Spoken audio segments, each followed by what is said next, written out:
Welcome to the Quiet Warrior Show, where we help top leaders find their pathway to incredible success and a lifetime of happiness. Here is your host, Tom Dutta, the Quiet Warrior.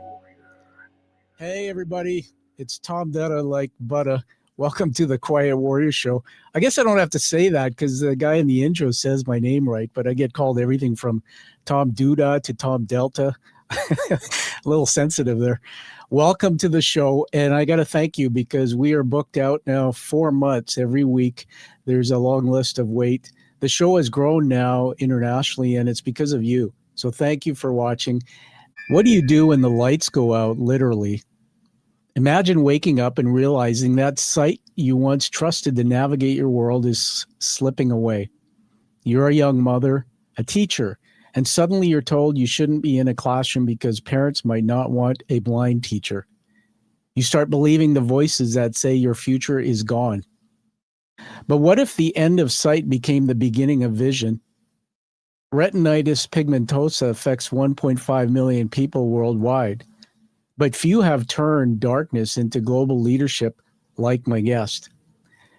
Today's guest, Victoria Nolan, faced that moment, and she chose to row forward the unknown.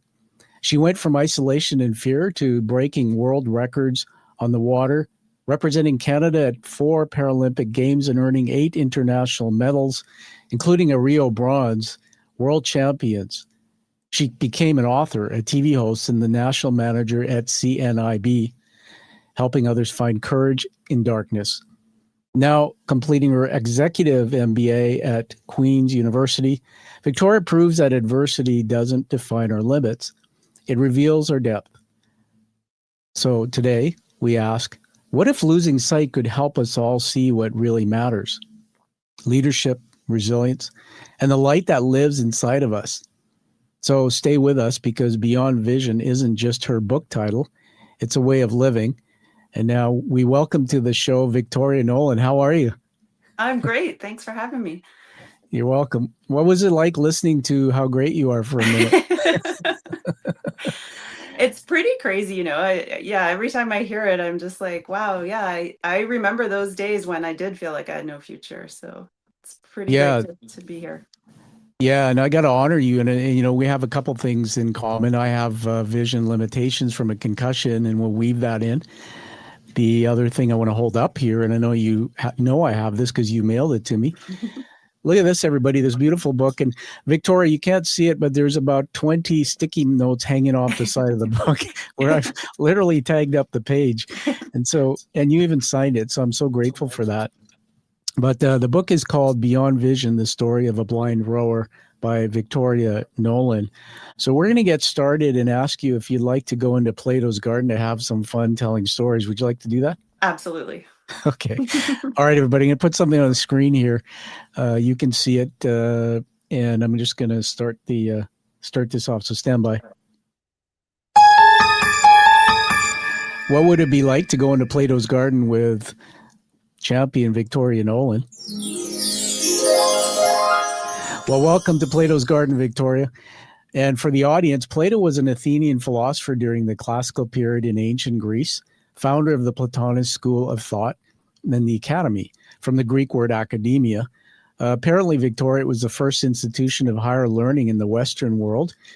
And so today, unlike other hosts where we are talking heads and you just talk and I listen, we're going to tell stories, but we're going to go through 3 different areas. And you won't know I'm doing this, but we're weaving your story through macro. Macro is what was happening in the global world around you that influenced your life and your work. 2 is mezzo, what was happening in the industry or sector where you did your work. And in this case, you're an author, or you're an athlete, teacher. And 3, micro, my favorite, Victoria, because what was happening in your personal life that may have influenced your public works.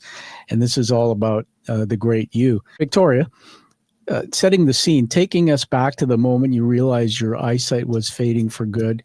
What did that silence look like? And the first question in the micro is, you said you once felt you had no future. What was the first spark that told you otherwise?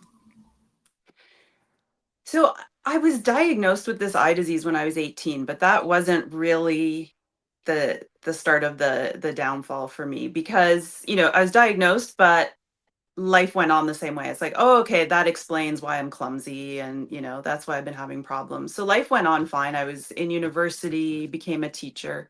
Yeah. It wasn't until I was married and we decided to start a family, that's when I really started to feel what this disease was all about. It turned out that pregnancy can accelerate the disease. Yeah. Doctors warned me of that. They weren't sure it was going to happen, but it could. Wow. And yeah. Yeah, I'm going to just put another camera on the screen here. I know you can't see this, but we're going to do it for the audience sake. Let me just rescroll. So everybody, that's my dash cam you can see in the studio. And what we're showing them, Victoria, is me holding the book. But I'm going to get into the book and share things with the audience because we want them to get this. But I'm just going to chapter 2, page 4, and you said something about diagnosed at age 18. The book's so riveting because it's a narrative, so I'm going to read it. And it says, this was a new doctor. He was very curt and didn't say much to us. He was using the light to look at the back of my eye and retina. He switched the light to the other eye, looked, and then snapped the light off. He turned the overhead lights on, but the sharp glaring in my eyes had exhausted all my perception, and I couldn't see much of anything. I blinked repeatedly, trying to see his expression. He turned to my mom and told her that I have an eye disease called RP. He said there was no cure and there was nothing we could do. He was so matter of fact and flippant about it that I shrugged it off. It seemed to be no big deal. Take us in that moment. I know it's painful hearing memories like that, but you're 18. Like, did you want to punch him out? Were you just like, okay, what is that all about? Or what was you feeling? Yeah, I think I was very naive at that point. I mean, yeah, so the fact that he was so flippant, I'm like, okay, this is, whatever, no big deal. He said there's nothing we can do, so there's nothing we can do. Yeah, As I saw I was referred to another specialist, or actually my mom wanted a second opinion. yeah, That doctor told me that I should have, they're very vague, right? They don't want to commit to anything. So I should sure. have some sight for several decades. And so I think the naive part was, I was like, oh, well, when you get old, you lose your sight anyway. So what's the big deal? Yeah, and just on that, like when somebody says some site, like what is define Yeah. some, please? Hmm. Wow, I just want to honor you and share something with you personally that I don't share this on the air very much, but everyone, I'm so inspired by you, Victoria, because you made me comfortable enough to talk about it. That in 2018, some know I had a concussion. I fell in a bathtub. I was doing the Ride for Cancer, and we had a team dinner. I went to shower before. It was like 225 kilometers on my bike, the ride to race. And I fell backwards, but I broke the fall with my head. It rammed into the tub. And the back of my tub, my head where the vision center is in my brain, snapped back, cracked the porcelain tub, blacked out. So when I was in the doc's office, reading this book and really makes me remember all this. And that's why it's so powerful, because I went through 12 doctors and most of them didn't know what they were doing. They were looking in the eye when they didn't realize it was in the head, the vision. And then they would say things like, oh, your eyes are just fine. The brain has its own timeline. But the thing that gut punched me was like your 18-year-old story I read. It reminded me that I got the first diagnosis a few years ago, and they said you have grade 9 vision. And I had permanent photophobia, light sensitivity, double vision, convergence, divergence. And that's where I started. So really incredible to read and hear your diagnosis. I want to get into another question for you. This was really heartwarming in the book. As a young mother adapting to blindness, how did your children become part of your courage story rather than your fear story? And tell us their names because they're really sweet. There's some pictures in the book. So my son's name is Tarav. My daughter's name is Kaylee. They're both Gaelic names, Irish names. Wow. Yeah, Tarav is like Taurus. It's the Gaelic Yep. word for Taurus. Yeah. Wow. So how they became the motivator for me to get up and want to do something. I went through a really low point in my life. Yep. Yeah, it got to the point where I didn't want to leave the house. But one of the things that turned it around was I did not want my kids, as they got older, did not want them to see me as someone who couldn't do things. I felt like too often out of my mouth was, I can't do that. I can't read you that book. I can't take you to the park. I can't drive a car. And so finally it was just like, enough. I have to find something so that they would be proud of me. Yeah. Boy, I bet you they are. I'm just going to put something on the screen again Mhm. to honor the book. So hold on, I'll just tell you what I'm doing. So everybody, you can see here on page 21, there's some beautiful pictures. There's a picture of you, Victoria, and you're looking down at Tarb. It looks like he's on Sandy Beach or something. And it says, making sure Tarb is in my sight. Mhm. And the one thing that stopped me on page 21 when I read this, it said, being a mom, and then 2003, your last ability to read text. Explain what that meant. Yeah, so at the time I was into the Harry Potter books and I couldn't wait for the new one to come out. I had it on like pre-order and it arrived at my apartment. And I guess because I'd been so busy with a baby, I hadn't been trying to read. I hadn't even noticed that when I opened the book, I Yeah. could no longer make out the words. So that was Wow. pretty devastating. Yeah. It's crazy, eh? Hmm. Of course, today in the world, I use audiobooks a lot now, Hmm. PDF readers. Actually, Victoria, what's really cool is if you have a physical book from somebody like you and there's an audiobook version, my publisher said read and listen to the audiobook at the Hmm. same time. It's a Hmm. great it's a great feeling. So let's go further here. Still in micro. Uh, from being afraid to leave your house to rowing on open water, what did that first stroke feel like? And tell us about that journey. Being on the waters, it was just an incredible feeling. So freeing. Like when I growing up, gym class, any sports were a nightmare for me. I avoided them like the plague because when you have this eye disease, you lose your peripheral vision first. And so any kind of Mm. team sport, I was bumping into people. I couldn't track where the ball was. Everyone was getting mad at me. So rowing, you get into this boat and you don't have to worry about any of that. All you have to worry about is learning the technique Yeah. and, building your strength. And when you get it right, it feels like you're flying. So yeah, I couldn't get enough of it. Well, as Canadians who admire your achievements, you were flying. There's no question. I got to be honest with you. I got in a canoe 15 years ago and it tipped over in freezing water. And I ran away like a little boy and I was scared. And, and I learned to swim. My dad pushed me out of a boat and that was enough for me. But Yeah. I watched the rowers and oh my goodness, I had an experience once to try it. And yeah, it's quite something, especially when you have a team having to be in sync, right? Yeah. Yeah. That's the crazy thing. It's like the ultimate team sport, right? After me saying I did no good at team sports. Sure. Yeah. Yeah. Yeah. Interesting. Uh, Victoria's in Toronto, Canada, everyone. I don't know if I mentioned that up front. And of course, there's more sports going on. We'll timestamp this by saying the Toronto Blue Jays are in the World Series. Crazy, crazy times. Yeah.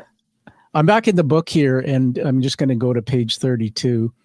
And this jumped out at me. I tagged it as rowing. The seed was planted, and it was actually planted by the Canadian National Institute for Blind, or there was something where you learned about around the water. Can you just explain that? Because I thought it was quite really, really profound.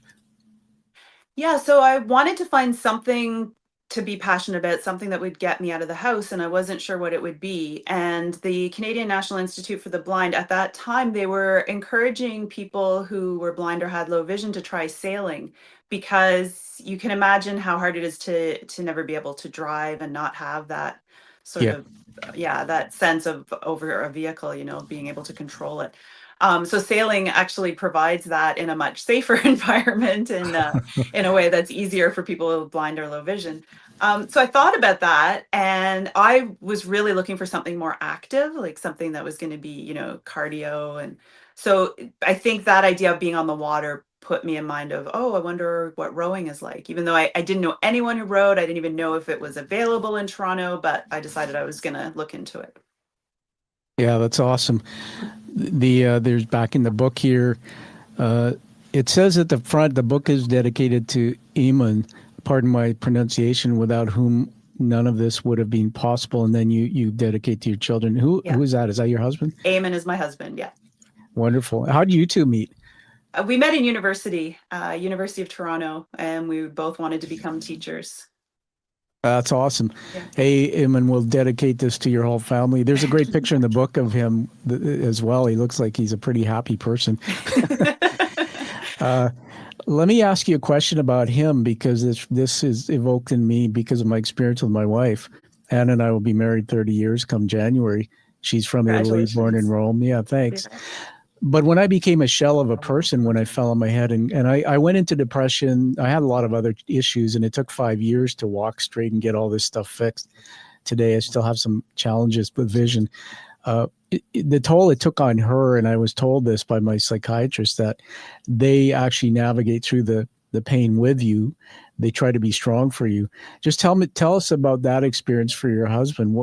What was his way of looking after himself, or how did he, remain strong through this, or was it difficult? He's been incredibly strong through all of this. And yeah, I was the one who was crumbling and didn't know what to do. Yeah. I always laugh when I say his advice to me was to look at things differently. I think that's the best advice he gave me, which is, I had in mind things were going to be a certain way. This is how you do things. And, that's not necessarily how things are going to play out. So you got to be flexible. You got to find other things to be passionate, other ways of doing things. And yeah, that was the best advice he could have given me. Yeah, I was going to say, you both are sort of comedians, because you used a pun there. Look at the world differently. And I'm going yeah. That's interesting. Yeah. I'm putting a quick picture on the screen here for the audience to see a dog. And what's the name of that dog? I've had a few over the years, so I'm not sure which one. If it's this is the German one Shepherd. You sent me of you sitting on a bench with. That's Chorizo. Okay. He's my current guide dog. And what's with the name? Where did that come from? So the guide dog school names them. They train at the guide dog school for 2 years. So I didn't have anything to do with the name, but it's pretty funny, because the dog I had before him was Alan. So talk about opposites, right? Alan's very serious. Yeah. Yeah. Now we got Chorizo, the sausage. Yeah, that's what I thought. First of all, I was telling you, Victoria, off screen, I thought it was a sausage dog. And then I went, oh, probably not. Yeah. Now this book, I'm holding it up again. So everyone, I'm encouraging you to get it. We'll be surprising Victoria soon with something about it, Beyond Vision. I really like the size of it. It's easy to hold and read. There is something in there about the guide dog. So maybe you can educate us for a moment. That I'll give you a few things I read, and you just expand. One is, apparently when you start learning to work with one, you have to go and stay for a period of time with them. You had a couple of strange experiences where getting on subway or getting on transit, they took your dog. You arrived at an airport for some other country, I guess, because of your Olympian sport, and your dog had to go back. Just talk about all that, because that's pretty resilient to get through that, but it's kind of crazy. It is, yeah. So, when you train with the dog, it's pretty intense, as you can imagine. So you're expected to go and live away so that you can focus on bonding with the dog and learning all the techniques of how to work with them.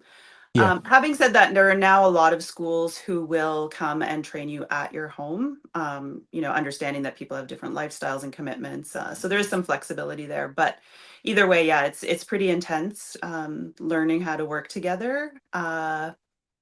So the second thing that you mentioned is a pretty funny story in the book. So my first guide dog was a German Shepherd. Yeah. And we trained together for the 2 weeks. I went back home, and then they sent someone out to do sort of a spot check, see how we're doing.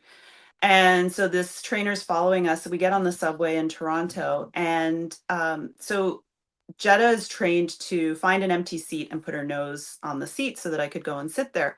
But she was consistently getting the seat right beside the door, which was, great for me. But I was like, that's kind of weird. That seat's usually full.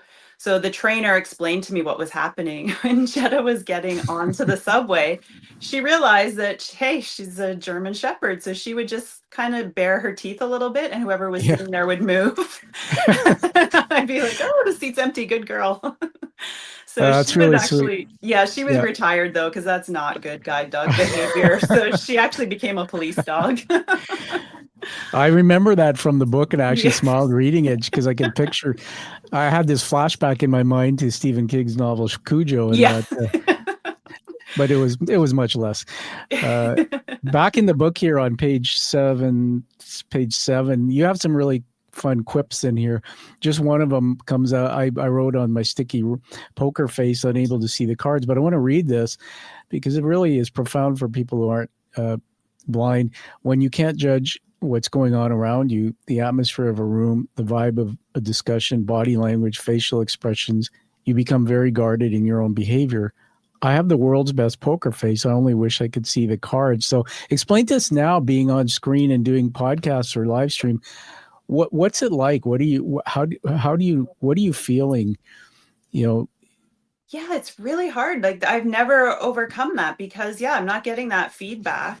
yeah, And so I do come across as very serious. Sometimes I come across as a snob, but I'm just being guarded because I don't know. I don't want to react, in the wrong way. So yeah. it makes me cautious. So I definitely is a detriment to social situations, but I think I'm an introvert naturally. If I was an extrovert, then I could be more like, oh, I don't care how I'm perceived. But being an introvert, I'm just more guarded.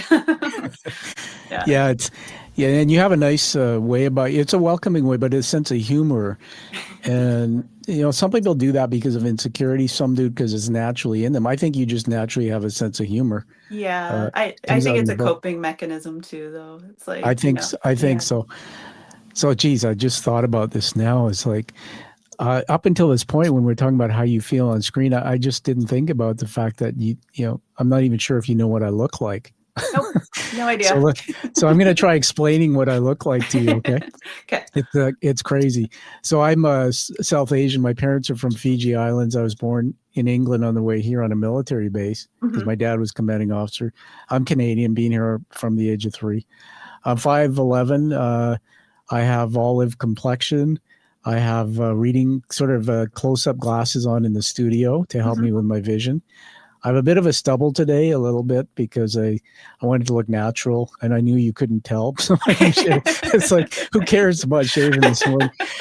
And during COVID, I decided, my daughter thought it would look good, but I made a mistake trying to cut my own hair. So I basically shaved my head. So I've had a bald head for years, and my wife says it looks really good. So that's me. There you go. Awesome. Thank you. Uh, I'm wearing a black t-shirt too. Okay. Something else from the book here, and then we'll move on to Mezzo, which is the really the influence of the sector on you and your work. There's something in here, chapter 3, about Union Station, and I just put on my sticky: Union Station, White Cane, the World Cup of Traveling Blind, Union Station, Toronto. Just tell us a bit about that experience and what that was Mhm. about. Yeah, so navigating with a cane is not easy, as you can imagine. Union Station, if you've ever been there, you know the chaos. Yeah, And this was written a long time ago, so I really have no idea what it's like now. But back then, it was just people moving in every possible direction, right? There was GO trains, there's subways, there's buses, people going to the taxis. It was just people in every direction, and everyone's busy, right? No one's looking where they're going. yeah, They're looking up at signs or looking at their watches. So I would literally like have to take a deep breath before I tried to move across that, open area to try and get where I was going, and just hope for the best that I wouldn't get into some yeah. incident. Yeah. Couldn't imagine, and it's a part of me having grown. There's just because of what I've navigated with vision. I walk around the trails. There's a place I live, Burrard Inlet is a body of water, and if you actually put a boat in that or a rowing in there, you could row from there to the Pacific Rim. That's how it's Wow. connected to the And I was having some rough times. So I would go for walks, Victoria, just to calm myself, and I need to be by the water. And once I just decided to close my eyes and experience the world through my other senses. Hmm. And the first thing I realized is, wow, this is amazing, because I heard sounds and things I'd never heard. And it was mentally calming, but also realized, well, these trails aren't made for people to be accessible. And so Yes. that's the other thing is, tell us about that, how it's been, even as a Paralympian, traveling, navigating the world when maybe things aren't as accessible. Yeah, I've had a real mixture of both. Mm. Europe is very challenging because everything is old, right? Yeah, It's not rectilinear and things are, crooked and small and uneven. So yeah, that was always a challenge. But also traveling with the national team, we were often in venues, especially for like the Olympics and Paralympics, those venues have to be made accessible. So then you'd have the opposite where everything was just like amazingly laid out. There was help wherever you needed it. Yeah, and different countries too.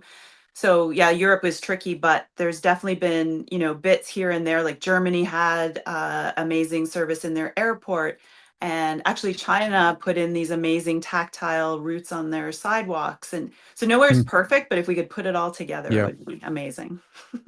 Yeah, that's pretty amazing. I just did an interview actually on a boat, his boat, Rick Hansen, man Hmm. in motion. Yeah, and it was one of the greatest experiences. But I went on his boat with him and sat, and he was in his wheelchair across, and we talked a lot. He talked a lot about accessibility, Hmm. and it was remarkable because he had to custom build a fishing boat that they use for the outdoors, and you never take it for granted. Even getting on there in his wheelchair, you had to wheel Yeah. into it. Yeah. Pretty amazing. Yeah.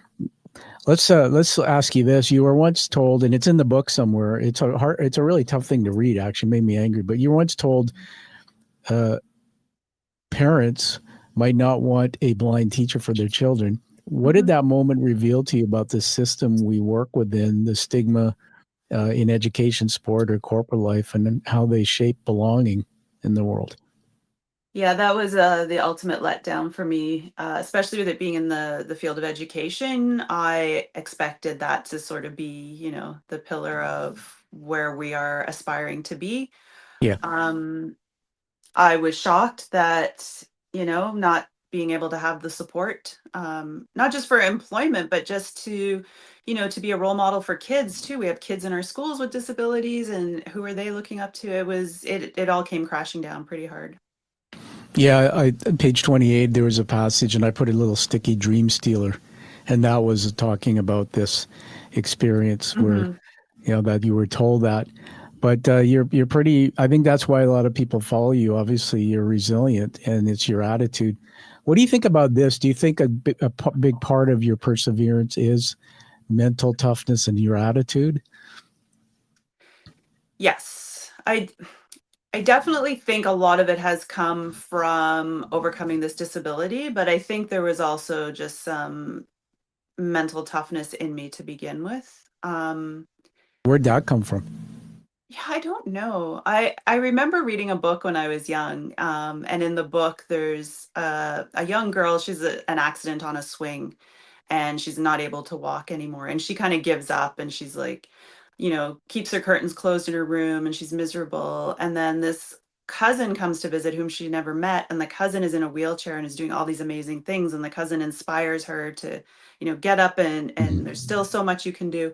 I remember reading that even as a young child and being like, that's the kind of person I want to be. So I don't That's know where cool. it came from. Yeah, but it Yeah. was definitely in there. Yeah, and like your mom and dad, we haven't talked too much about them, but who do you think shaped you the most, and why? A combination of both. Yeah. Yeah, yeah. My dad is very resilient as well. And my mom was very supportive, so I had both sides of it there. What was their vocation, or did they work both of them, or one, or? Yeah, so we came from England. We moved from England, and so my dad is a mechanical engineer. My mom's trade in England was seamstress, which wasn't really Hmm. recognized here. Yeah. So yeah, so she did work in furniture, Interesting. upholstery. Yeah, yeah. And you were born here, right? No, I was born in Liverpool, England, and I came Oh, here when I was 5. okay. So like Yeah. me, I came here when I was probably a 4, born in Tidworth, Hampshire. My dad took reel-to-reel audio tapes, and I had a very thick accent, and yours is Right. gone. Yeah. Sometimes I wish it'd be cool just to have a little bit of that, right? Yeah. Yeah. Uh, Too funny. Yeah. All right, we're still in Mezzo here, everybody. Plato's Garden with Victoria Nolan, author of the book Beyond Vision, the story of a blind rower. You've led in classrooms on teams, and now at the CNIB, and not everybody will know what that is, so you can tell us. But what have you learned, Victoria, about how institutions respond to difference and how leaders can challenge that conditioning from within? I have learned that unfortunately it is very slow to change. We're still nowhere near where we should be as far as inclusion and attitudes towards Yeah, people with disability. I've learned that it has to be a whole organizational shift. It has to be a cultural shift, and I think that's why it's taking so long. Yeah, absolutely. So I'm back in the book on page 42 here and looking at a picture where you're sharing a medal with Tarab, and it's actually I put a sticky first gold medal. So for those on the feed who maybe don't know about what you actually achieved, you achieved a lot. Just tell us about that experience, the first gold medal, or anything at all, the lead up to it, etc. Yeah, so as I mentioned before, I took up rowing to make my kids proud, and I really just intended to participate. I just wanted them to be able to say, like, yeah, my mom's blind, but she can row. It obviously grew much bigger than that as I Yeah. got more and more into it. So that first gold medal was really just a local race. I think there were only even two boats in the race, and we Mm. won, but he was like over the moon, gold medal. He was very young, so he was so proud of me. But honestly, that would have been enough for me. And then, Yeah. I got invited to try it to the national team. I've competed at 8 world championships. We broke the world record in 2010 in New Zealand. That's Um, amazing. yeah, and we were the first Paralympic rowing team to win a medal at the games. That was in Rio. We won bronze. So yeah, a lot of firsts. Yeah. And yeah. I'm just going to put on the screen. I know you can't see it, but for the audience, it'll honor you. In the book here, everyone, here's a picture. Just trying to see. Yeah, it's a picture of the Canadian flag being held, and underneath the caption says "World Champions," and it's pretty amazing. We'll give you there's a Canadian round of applause for. But this was New Zealand. That's where that was, right? Yes. Yeah. Yeah. So we That were there with the whole Canadian team. That was a bit of a journey as well to be accepted. We were the first Paralympic rowing team, and yeah. so yeah, just being accepted as athletes with disabilities, even on Team Canada, took some time. Very interesting. And then another sticky in the book here: guide dog taken away entering New Zealand. His name was Vegas. Yeah. Yeah. Why was that? Was it just that papers or So something? yeah, it was paperwork, and so it was the Rowing Canada was the organization that was organizing the Yeah. travel and everything. And yeah, I don't know what happened with the communication there, but there was one paper that wasn't filled out properly, which for some reason it was like New Zealand's I forget what they were called, their bio something Yeah. department phoned Yeah. us the day of the flight to say that he wasn't going to be admitted. Oh Yeah, my God. it was devastating because Well, yeah. I like you can imagine if you're separated from your pet, for those of you who have pets, right? But a guide Mhm. dog is beyond that, because like my guide dog goes everywhere with me. He's saved my life. He's beyond family. And so having him taken away, I still had to go. We'd been training for 4 years for this Yeah. competition. And so I left him with a staff member at Rowing Canada in Mhm. Vancouver Airport and flew to New Zealand. It was tough. Man, I again, you're telling the story, but I can't imagine. I mean, getting on that flight and then like, were you by yourself? And then what was it like getting off the flight in this one part of your life, your guide dog, which was no longer there? How did you actually get through that next offboarding the flight? Like, Yeah, so I was actually with my team, so I would just hold my teammate's arm, yeah. which hard to describe what that feels like. It's Mhm. not very empowering to be relying on holding someone's arm and kind of Sure. shuffling behind them, right? Yeah. And then besides, of course, not having my right-hand man with me, but Mhm. the way that I got through that one, again, this whole theme of like looking at things differently. It's like, okay, this is happening. How am I going to move forward? Because it's not going to change. And so Yeah.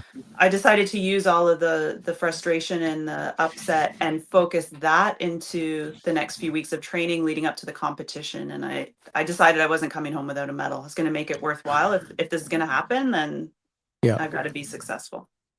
Well, as you know, and you've been told by the people around you, that just hearing that, everybody come back, listen to that answer, that is inspirational. You are so resilient because I can tell you now, just I guess, I don't think everybody could do that.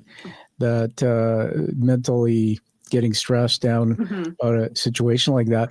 I read it also in the book. There was this one passage. Again, it was about a streetcar, and something was going on where you were born, and I wrote the note having to prove you were blind. Yeah. Just talk about that, because that's part of the stigma, right? Yeah, so I had an identification card. CNIB gives you a photo ID card because you are able to ride the public transit for free. So you show your card and you get on. And so at that time, I still had enough vision that I was walking around with just an identity cane. But if you look at my eyes, it looks like I can see even now. Like there's no Mhm. visual damage to my eyes. I can even look like I'm making eye contact because I can hear where your voice is coming from, right? And Sure. look in that direction. So yeah, the streetcar driver saw me get on and he's like, "You don't look blind." And he took the pass off me, confiscated it, and kicked me off of the streetcar. Oh my God. And yeah, I've been accused many times of faking it. And yeah, That's crazy. yeah. I mean, what a cruel world, and I'm sorry you went through that. Here's again, the beauty, I think, Victoria, of writing a book. You may know this yourself, but I believe when somebody reads a word or a statement in your book, it triggers their brain to go internally and find something. And I kind of say, like, I learned this in my doctorate degree I just finished, that the more I learn about you, the more I learn about myself. And here's what triggered when I read that in your book. True story. I have one of those handicap decals on my car, Mhm. and the doctor approved it, but I'm not totally blind, but I do have limitations. Mhm. And I park in handicaps, but I get out of the car, and I'm not kidding you, maybe 50-50, people kind of stare down at me. They give me Yeah. these dirty looks like, well, you don't look like it. And I'm a still pretty young guy. Yeah. And I feel a little bit of shame. I mean, I just carry myself through it. I've gotten used to it, but that's Yeah. part of the stigma, right? Yeah, absolutely. Because it's Rick Hansen told me that when we did that interview. I mentioned that we think of a disabled person, he said, as a stick man in a wheelchair, Mhm. but there's millions who have disability. If you weren't wearing your dark glasses, I wouldn't know that you Yeah. have that vision issue. Well, with me, people will think you're faking it, Yeah. but we push on. Yeah. I did some research before the show. I just want to read this out and have you comment if there's anything to add, because I can't assume the audience understand retinitis pigmentosa. Tell me what you think.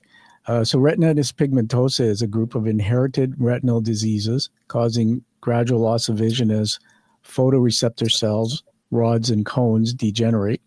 It leads to night blindness, tunnel vision, and eventually central vision loss. Onset can occur from childhood to adulthood. And then the last thing is stats, which kind of blew my mind. It affects approximately 1 in 3 to 5,000 people worldwide, and there's 1.5 million people globally or so who have it. It represents one of the most common inherited retinal diseases. And when it comes down to positive news, apparently emerging science, and there might be hope that gene therapy and optogenetic treatments show potential of restoring partial vision, and stem cell research. Like, anything you want to say about all that? If I was not right, just tell me.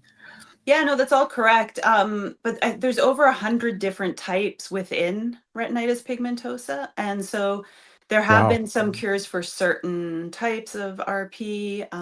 My particular strain, there isn't anything yet, but yeah, we're Yeah. hopeful. There's a lot of different things in the works. Yeah. Yeah. Yeah, that's great. We're down to the last third of the interview, just letting you know, because I know you can't see a clock there. You're doing awesome, by the way. Are Thank you you. still having fun I'm in having Play-Doh? fun. Yeah, this is great. Okay. You're very easy to talk to. Oh, thank you. So the world of elite sport is often about perfection and control, in my opinion. I know I've interviewed a lot of athletes. And how did that culture help or hinder your ability to lead through vulnerability? What I loved about Paralympic sport is that the way the coach is working with each athlete to make you your absolute best. Like, how can each athlete perform at their absolute best? And having that mindset, it's a level playing field. So, we're all working towards the same sort of output, just getting there in Yeah. different ways. So being able was a thrill for me because, like I said, there were so many things in my life that it was like, I can't do this, I can't do that. All of a sudden, it's like, I can do this. I just have to put in the time and train and follow these workouts, this prescription of what I need to do each day, and I can succeed. So I loved it. I thrived in it. That's awesome. I mean, just getting to know you, and I use personality science in some of my education work with leaders. And some people are their personality is wired to fulfill their life by getting things done, moving from A to B. And you seem like a resilient, driven person in Hmm. many ways. Hmm. And that's what I thought when I read about the rowing. You had something to hold on to that drove you. You Yeah. got up every day, and and now I think what people realize listening to you is you've attached purpose to it because you're doing Yes. some work with CNIB and all this stuff. Tell us what you do in leadership for CNIB. So I'm a national manager for a new initiative that we started to support kids and families across the country. For a Yeah, long time, CNIB, so that's our National Institute for the Blind, it was really known for supporting elderly people. yeah. So yeah, we've made a conscious effort to really support kids in the education system and to give parents the information and support they need to help their kids thrive. That's really good. Mhm. Hey, we're just going to do a little repositioning of you on screen. So just lean a little bit to the other side. Yeah, that perfect. Okay, you're back Thank you. center. That's great. It's like, is she tired of me? She's going to sleep on me.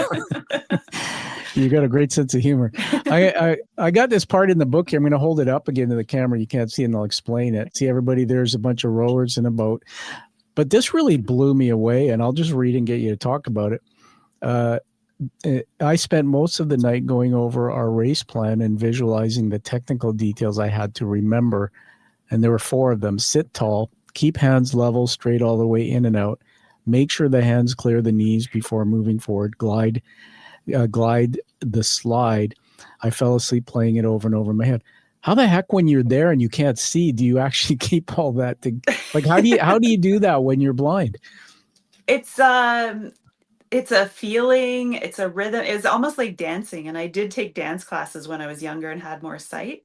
But Ah, it is very much like you can just like you like muscle memory and just remembering how things feel. And yeah, okay. like I said, the coaches would help me with that. So it's like we would have conversations. It's like, how can you remember to, keep your hands level? And so they would show me what it felt like, and then I'd remember what that feeling was like, Yeah, yeah, it was just I loved the problem solving, and then I loved the sort of creativity of that yeah. dance-like feel. Yeah. See, that's a good. Everybody, this is why we do Plato's, because what we're doing is Victoria is telling stories in these three areas: macro, mezzo, and micro. But what the audience gets to do, Victoria, is what we don't do well as humans is critical thinking, where we take all that and mesh it together and figure out a deeper meaning. And Right. this part about dance, that's another nugget, because my granddaughter and my daughter, when she was younger, we did ballet, but you see the drills over and over and over again.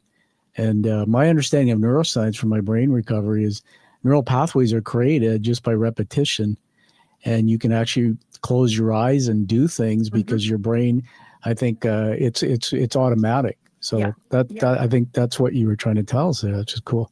Yeah. Um, One of the things I want to share with the book you to talk about back to me is the book.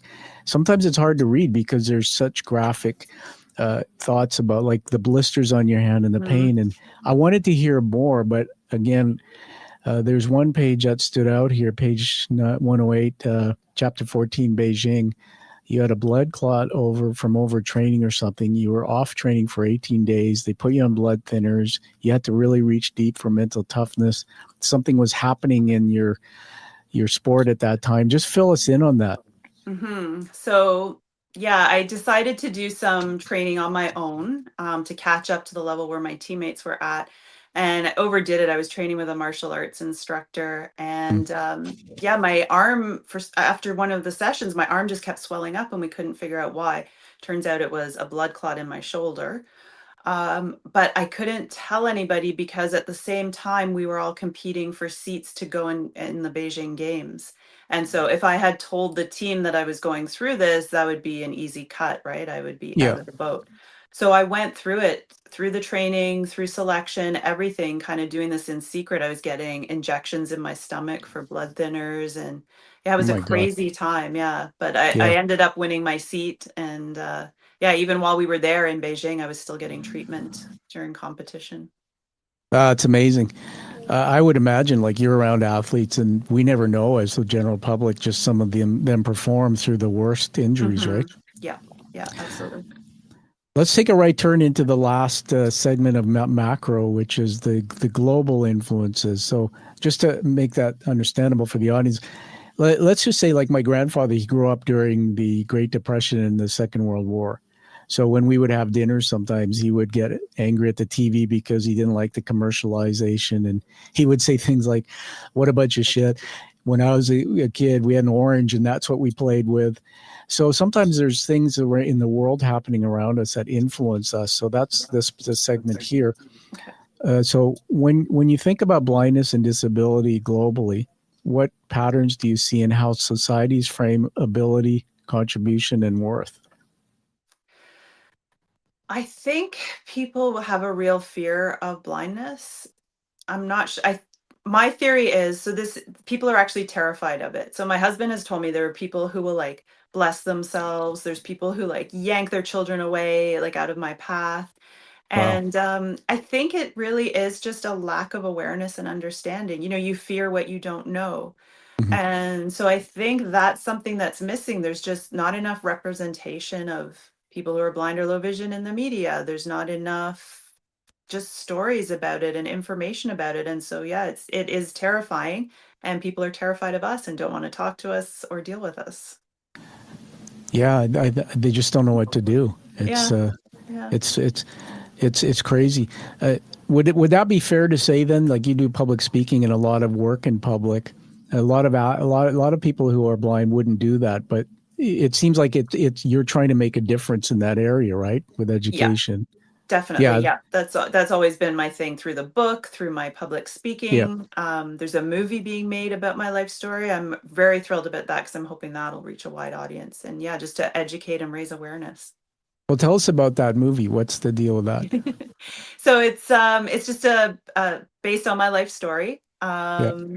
It was filmed this summer, so we have some actors who are, you know, sort of well known and by Canadian standards, who are playing myself and my husband, and yeah, just going through the story, like the diagnosis and then finding rowing. But the angle of this movie that I think is really powerful is the story of more about my husband and his support, and how that really allowed me to succeed in having Yeah. that Wow. love. Yeah. I can't wait to see it. See the credits of Eamon's name up there. Yeah. That's really awesome. And I'm just going to put it out there. You come back again, okay? So we can talk about the movie, Okay, sounds good. and tell us how we can watch it. Yeah. Interesting that when I do training of leaders. I am a CEO from industry, but 10 years ago I started my platform to educate.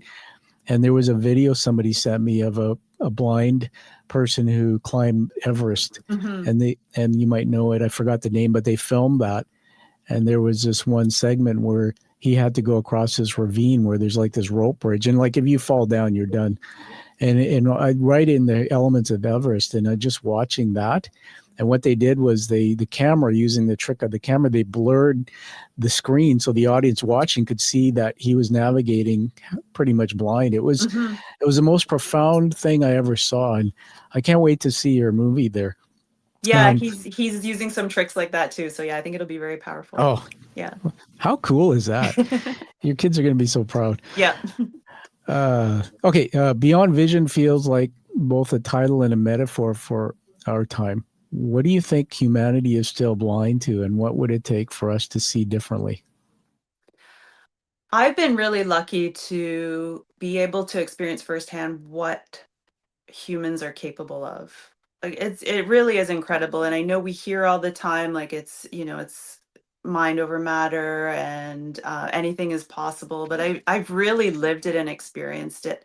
And I think people don't realize that when you can't see what's outside, you have to look inside, right? And that's what you're focused on, and that's what you're able to use to move forward. I think people need more of that to realize what they're capable of. Wow, that's so profound, that inner world. I've heard people refer to it that way, right? The inner world. Yeah. I mean, here's a revelation for you from me. Just again, you're so open to share. I trust you. I've said this publicly because I've learned so much about myself. that's why I do this, that when I've started podcasting, and I'm bragging now, but we're over 330 interviews. We're one of the few Wow. shows, Amazing. and being rated in the top 20 Canadian leadership podcasts twice in the last 2 years. No bragging. Wow. Yeah, congratulations. My gosh. That's why it's awesome. But here's the thing. When I first started doing podcasting, I had a TV tray with a cheap mic in my living room, and I didn't like the way I looked. I thought I was ugly, or I just didn't look good. And as I interviewed, I would stare at myself in the screen, because how many times in life do we see ourselves in a screen? We don't. Mm-hmm. And I was trying, because I'm visual, I was trying to interpret all the time what I look like and what my body language was. It was terrible. Mm-hmm. And what I realized, Victoria, through doing my own psychology, was that my inner world, I came up through a life that was tougher. My dad was military, but he was addicted to alcohol. But I was picked on for my skin and things like that, Mm-hmm. called names in school, fatso, Hindu. And that wiring, it goes deep in the brain when you're a child, and words can then replay, almost like PTSD. Mm-hmm. So I overcame all of that in a way I didn't ever imagine. And I'm so much more stronger now, but not minimizing, being blind.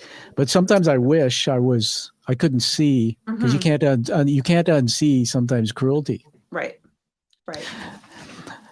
All right, think yeah. I was just going to say, I think it's not minimizing blindness, because I think, yeah, like everyone has their challenges. Yeah. Yeah. So it's just, being able to look, at how you can move forward rather than what's out there influencing you.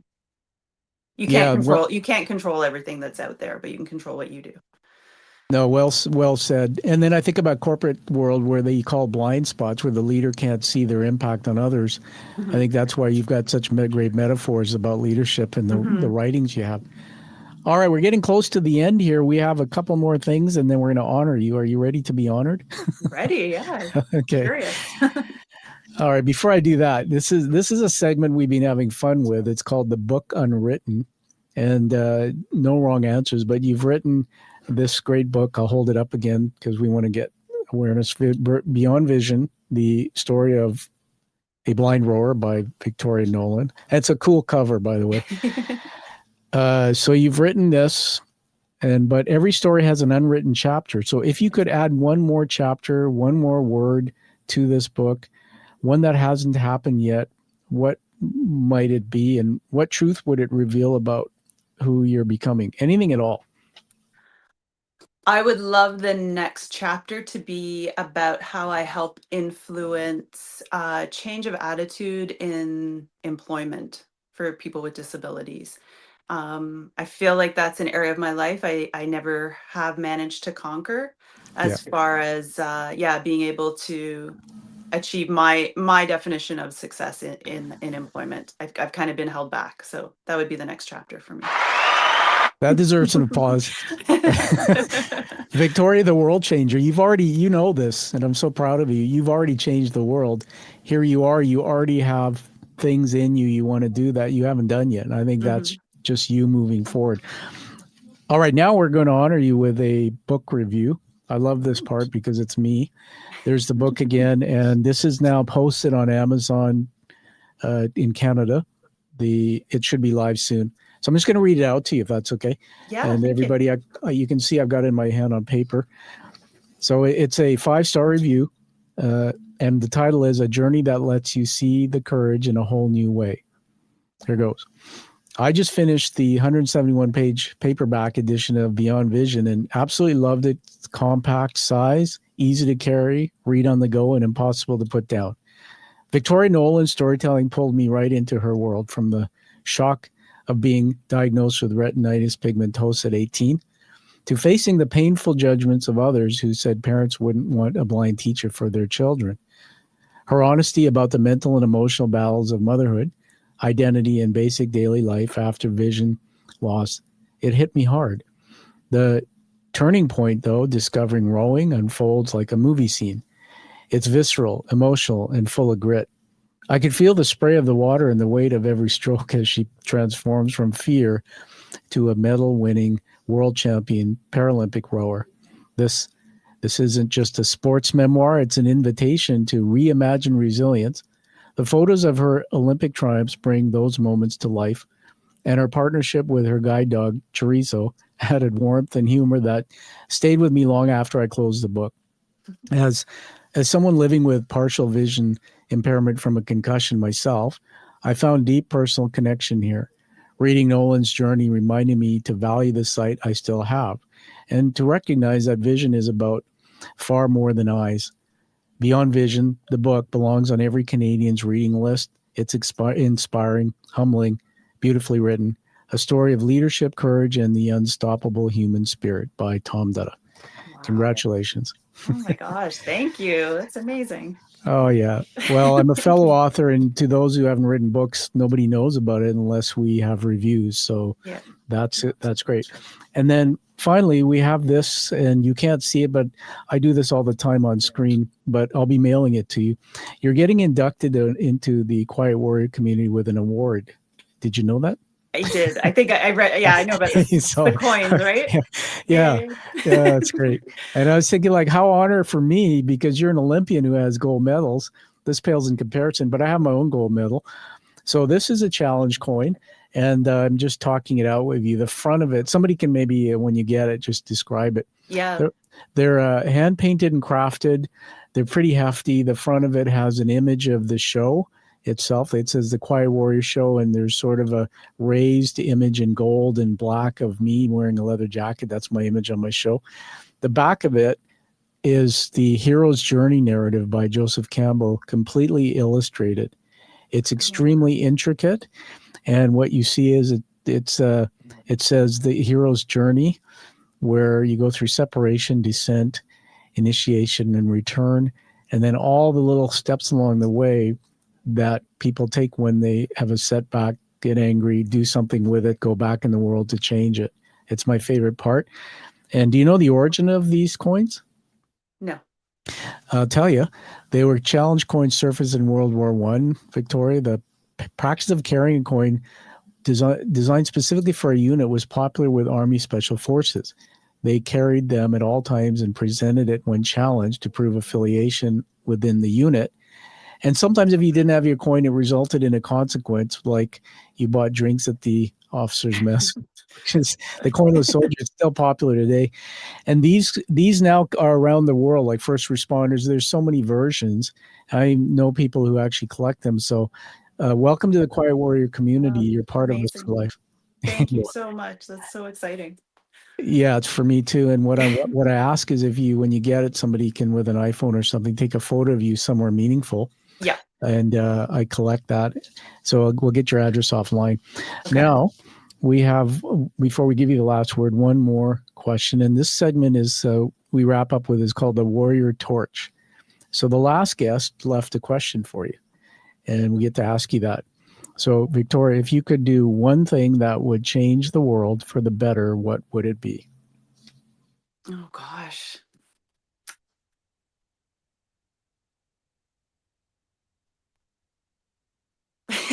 You stumped me now. I know, hey, it's so bad. Yeah.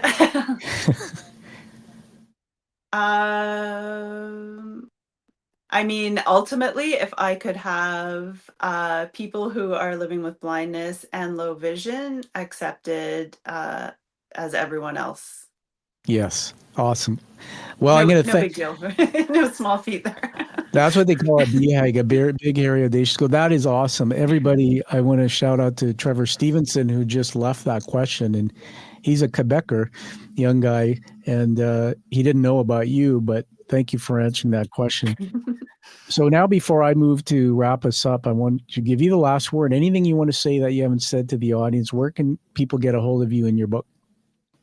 You can find me on LinkedIn, Victoria Nolan. You can find me on Instagram at Blind Rower. And I also, very quickly, I also released another book with a colleague of mine. And if you're having any challenges, not just with blindness or low vision, but any kind of loss or challenge, the book is called Refocus. And it takes you through a journey of how to deal with those challenges. It's applicable to any kind of difficulty. So you can check that out as well. Yeah. Do you have a website with anything on it? Yes. My website is beyondvisionspeaks.com. Okay. I'm just writing a note here for my show notes. Beyondvisionspeaks.com. Give a shout out to your co-author. You wrote a book with somebody. Dr. Sean Maloney.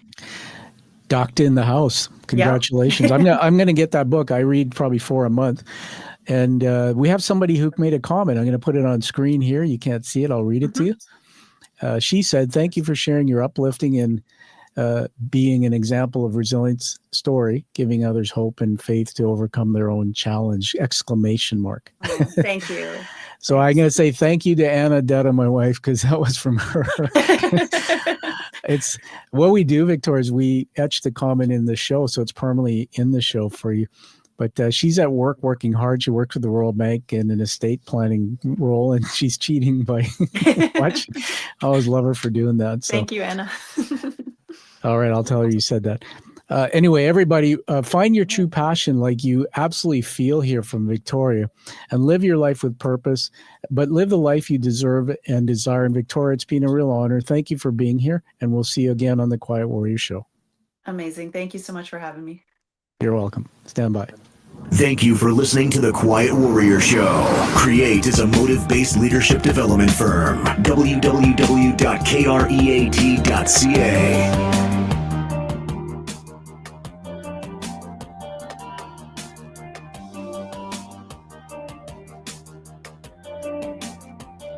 You just stay on there for a minute.